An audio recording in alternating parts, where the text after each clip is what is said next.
오늘도 잘 오셨습니다. 오늘은 여러분께 아주 도움될 만한 이야기를 들고 왔습니다. 저는 이제 어느덧 85살이 되었습니다. 긴 세월 동안 의사로 살면서 수많은 환자분들을 만났습니다. 젊은 시절에는 저보다 훨씬 나이 많으신 어르신들을 모시기도 했고, 또 제 자식뻘 되는 젊은이들도 많이 보았습니다. 세월이 흐르는 동안 정말 많은 얼굴들이 제 앞을 스쳐 지나갔습니다. 돈이 많든 적든, 학식이 있든 없든, 사람은 누구나 병으로 아프고 또 누구나 고통을 겪는다는 사실을 저는 똑똑히 보았습니다. 그런데 참 이상한 일이 있었습니다. 똑같은 병을 앓고 똑같은 치료를 받아도 어떤 분은 금세 회복을 하시는데 또 어떤 분은 같은 약을 드시고도 더 깊이 병에 빠지시는 것이었습니다. 저는 그 차이가 늘 궁금했습니다. 처음에는 이렇게 생각했습니다. 아마도 약의 종류 차이일 거다. 혹은 수술 방법의 차이일지도 모르지. 그러다 조금 더 시간이 지나니 이런 생각도 했습니다. 아마도 의사의 손길, 의사의 실력에 따라 환자의 운명이 갈리는 게 아닐까. 그런데 세월이 흐르고 제가 수많은 사례를 직접 경험하면서 깨달은 것이 있습니다. 약이나 수술도 물론 중요하지만 결국 사람의 몸을 살려내는 가장 큰 힘은 그분의 몸속에서 나오는 힘, 즉 면역력이라는 사실이었습니다. 면역이라고 하면 단순히 병균과 싸우는 힘이라고만 생각하기 쉽습니다. 그러나 제가 80년 넘게 살아오면서 환자들을 통해 배운 것은 조금 다릅니다. 면역은 단순히 세균과 싸워 이기는 힘만이 아닙니다. 늙어가는 몸이 스스로를 지켜내고 하루를 더 버텨내고 다시 일어설 수 있게 만드는 가장 근본적인 뿌리 같은 힘이었습니다. 약으로는 다 잡을 수 없는 회복력, 그것이 바로 면역이었습니다. 저는 그래서 나이가 들어가면서 제 후배 의사들에게 늘 이렇게 말하곤 했습니다. 약을 많이 쓰는 것이 능사가 아닙니다. 진짜 중요한 것은 환자 스스로의 면역을 지킬 수 있게 도와주는 것입니다. 의사는 그 길을 안내하는 사람이지 대신 걸어줄 수는 없는 겁니다. 저는 80이 넘은 지금도 매일 아침마다 제가 살아온 길을 돌아보며 이렇게 다짐합니다. 그래, 내가 이만큼 살아온 것도 아직 숨 쉬고 있는 것도 다 내 몸속 면역 덕분이구나. 저는 제 몸으로도 확실히 느꼈습니다. 젊은 시절부터 저는 매일 5분씩을 제 몸에 투자했습니다. 어떤 날은 바빠서 5분조차 빼앗기기도 했지만 어떻게든 그 짧은 시간을 지키려고 애썼습니다. 처음엔 그저 습관 같았는데 세월이 흐르고 보니 그 습관 하나가 제 인생을 지켜주었더군요. 사람들은 제게 물었습니다. 선생님, 장수의 비결이 뭡니까? 약을 잘 쓰신 겁니까? 아니면 특별한 건강 비법이 있는 겁니까? 저는 웃으며 이렇게 대답했습니다. 거창한 게 하나도 없습니다. 복잡하지도 않습니다. 매일 5분만 투자하면 됩니다. 단 그 5분을 어디에 쓰느냐가 중요합니다. 그러면 많은 분들이 고개를 갸웃하시며 의심의 눈길을 보내셨습니다. 겨우 5분으로 무슨 차이가 있겠어? 하고 말이지요. 그런데 제가 직접 환자들에게 알려주고 그분들이 꾸준히 실천하는 모습을 지켜보니 정말로 그 5분이 엄청난 차이를 만들었습니다. 어떤 분은 늘 병원 침대에 누워 계시던 분이었는데 매일 그 5분을 지키면서 몇 달이 지나자 스스로 걸어서 외래 진료를 오셨습니다.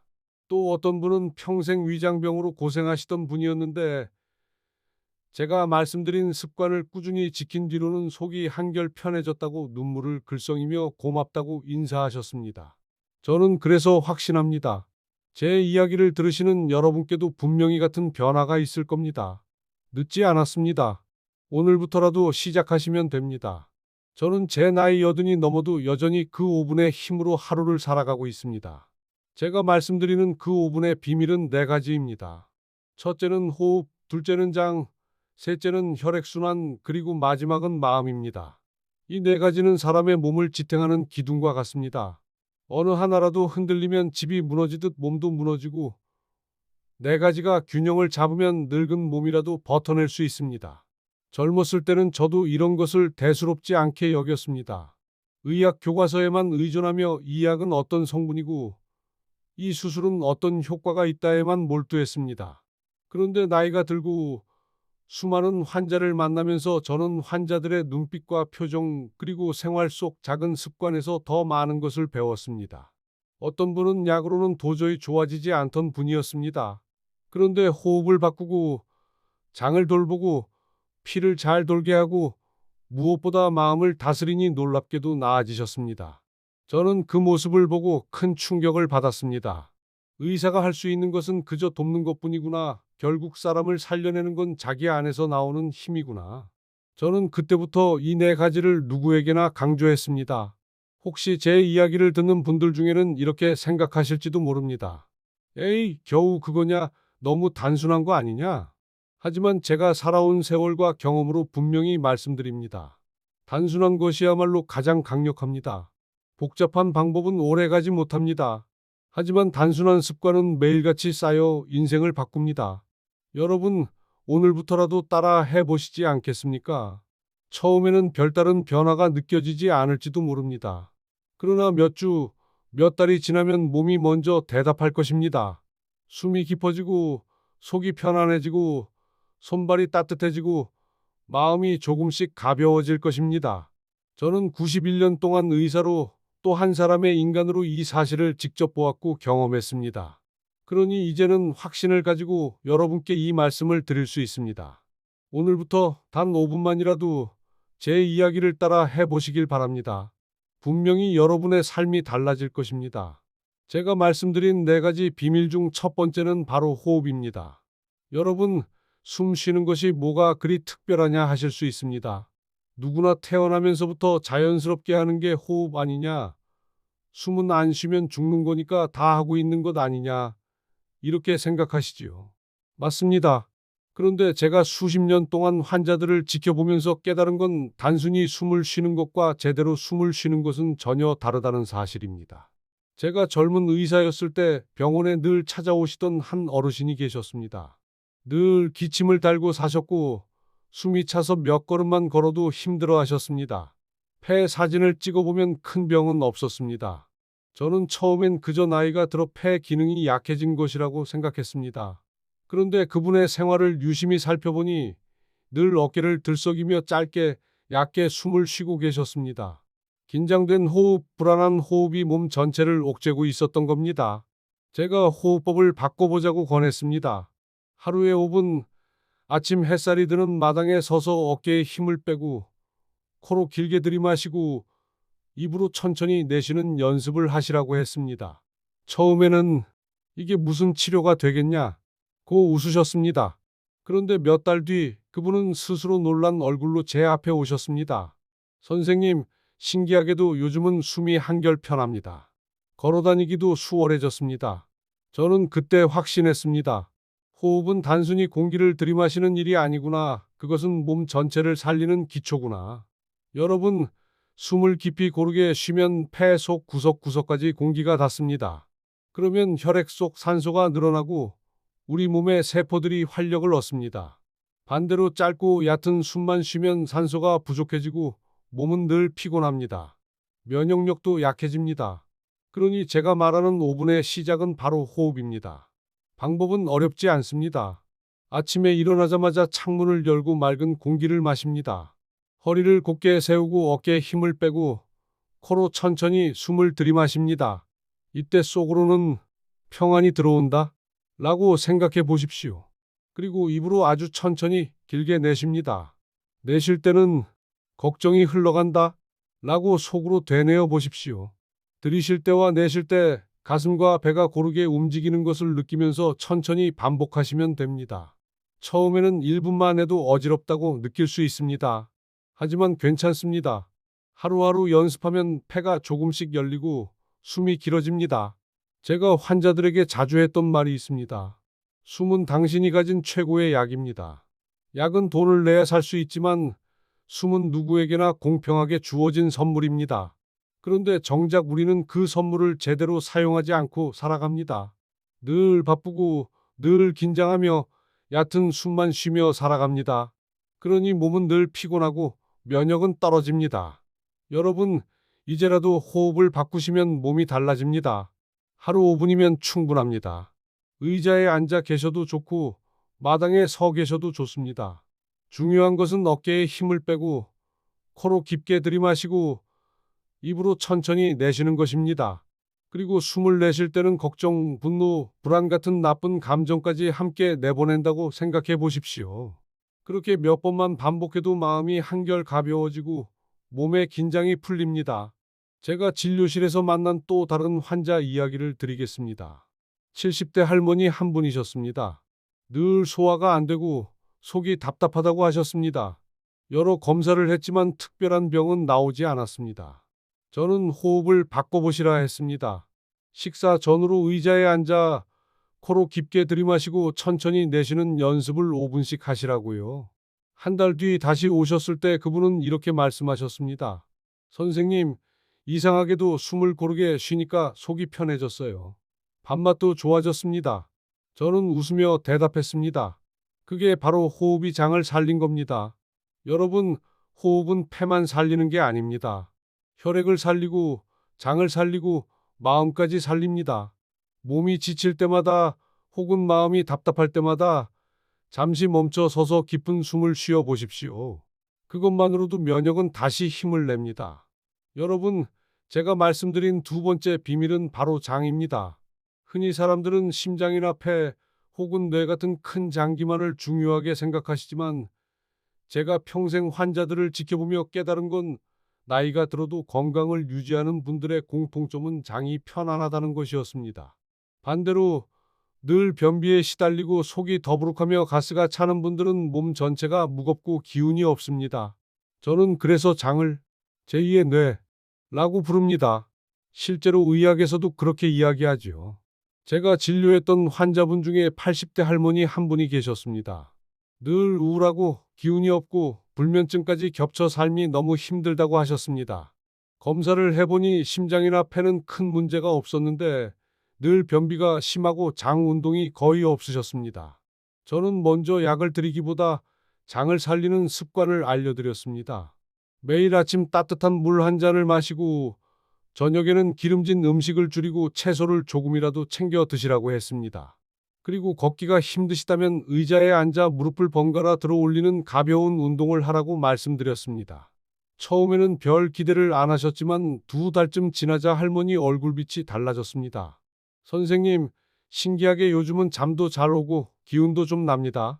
알고 보니 변이 잘 나오니 마음까지 편해진 것이었습니다. 저는 그 모습을 보면서 다시 한번 확신했습니다.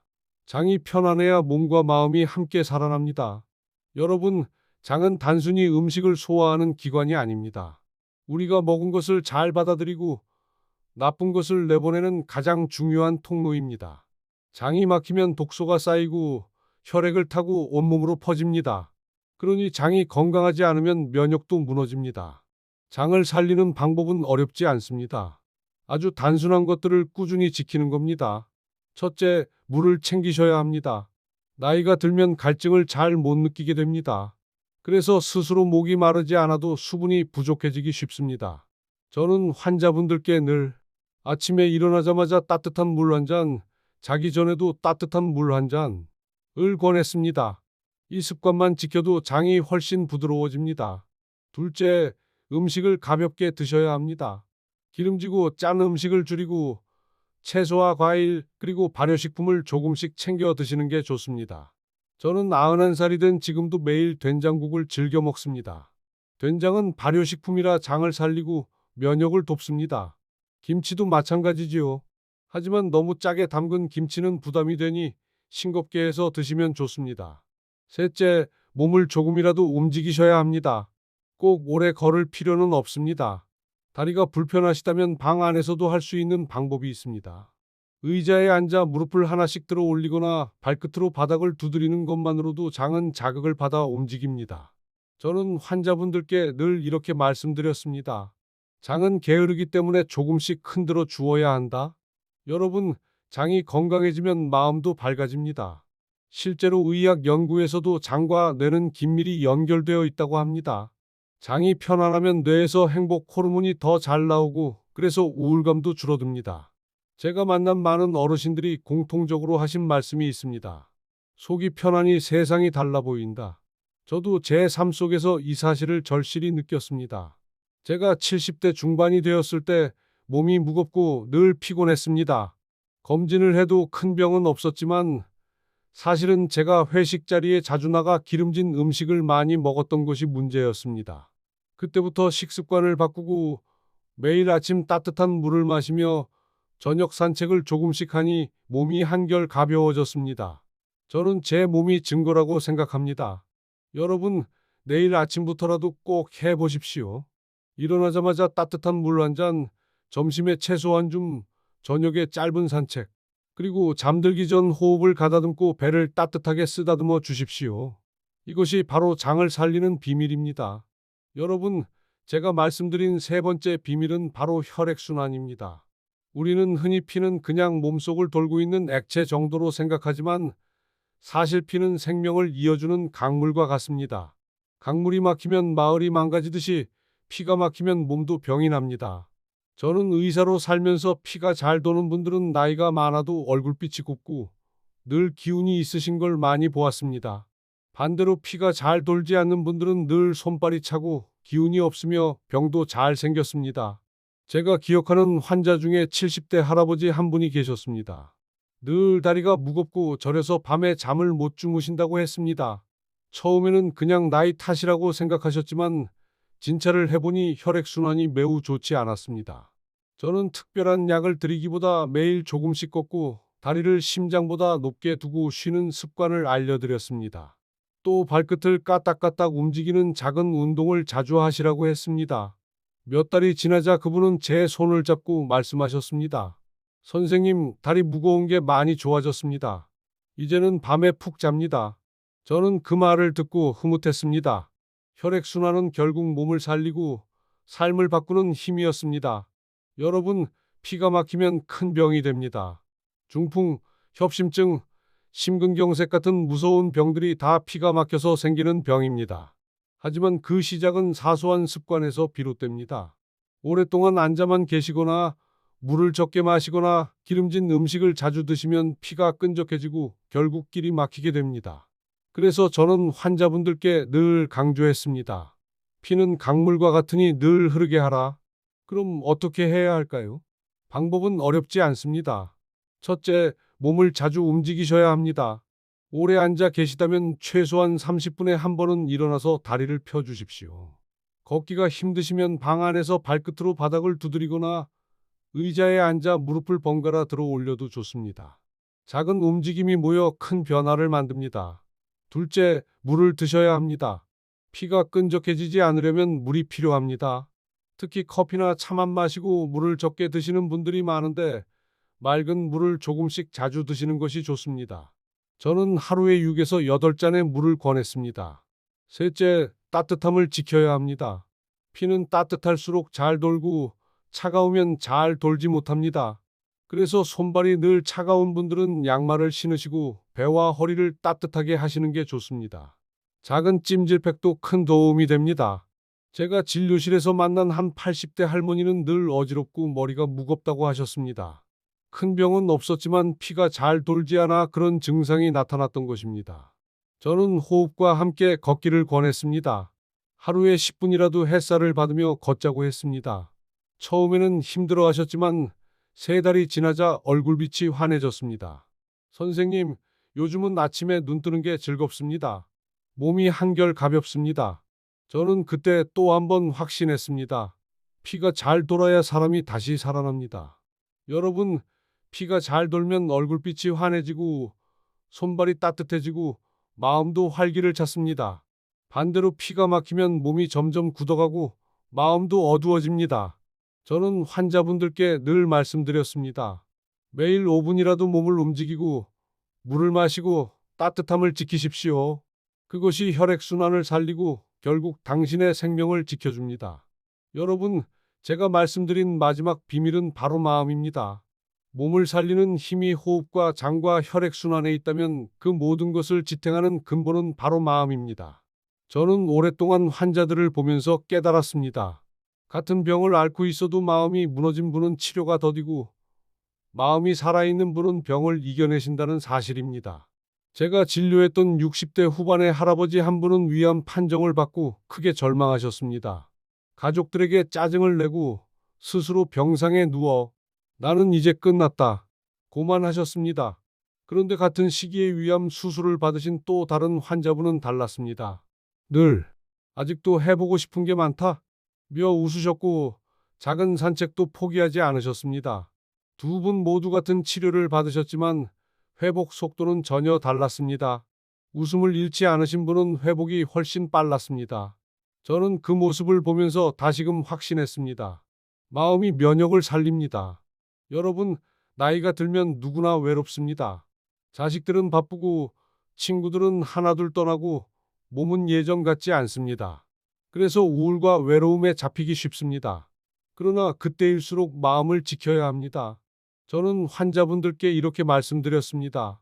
오늘 하루 작은 것 하나라도 감사해 보십시오. 아침 햇살이 들어오는 것, 따뜻한 밥을 먹는 것, 손주가 전해주는 전화 한 통, 이런 사소한 것에도 감사할 때 마음이 살아납니다. 그 마음이 면역을 지켜줍니다. 저 자신도 예외가 아니었습니다. 저는 70대에 들어서 아내를 먼저 떠나보내야 했습니다. 큰 충격이었고 한동안 삶의 의욕을 잃었습니다. 환자들을 만나면서도 웃음을 잃고 스스로도 몸이 무너지는 걸 느꼈습니다. 그런데 하루는 병원에서 만난 어린 손주의 손을 잡으며 깨달았습니다. 내가 이렇게 주저앉아 있으면 안 되겠구나. 아직도 내가 전할 것이 있구나. 그날부터 저는 감사하는 마음을 다시 붙잡았습니다. 작은 것에 고개 숙여 감사하고 하루를 버티는 대신 하루를 선물처럼 받으며 살았습니다. 그때부터 제 몸은 다시 살아났습니다. 마음이 살아나니 몸도 따라 일어난 것입니다. 여러분, 마음은 의학으로 재단할 수 없는 영역입니다. 그러나 분명히 말씀드릴 수 있습니다. 마음을 다스리면 면역이 살아납니다. 미움과 분노는 면역을 무너뜨립니다. 반대로 용서와 감사는 면역을 살립니다. 제가 90을 넘어 지금 이 자리까지 살아있는 이유도 결국은 마음 덕분입니다. 그러니 오늘부터라도 하루에 단 5분 호흡을 가다듬으시고 장을 편안하게 하시고 몸을 움직여 피를 돌리시면서 마지막으로 마음에 이렇게 말해 보십시오. 괜찮다. 오늘도 잘 살아냈다. 내일은 조금 더 나아질 것이다. 그 짧은 한마디가 여러분의 몸과 마음을 살립니다. 저는 제 삶을 통해 배웠습니다. 약이 전부가 아닙니다. 수술이 전부가 아닙니다. 결국 사람을 살리는 건 스스로의 힘입니다. 호흡, 장, 혈액, 그리고 마음. 이 네 가지를 지키시면 여러분도 분명히 더 오래, 더 건강하게, 그리고 더 평안하게 살아가실 수 있습니다. 저는 이제 85세 노이사의 경험을 다 전했습니다. 부디 이 말씀이 여러분의 남은 생애의 작은 등불이 되기를 간절히 바랍니다.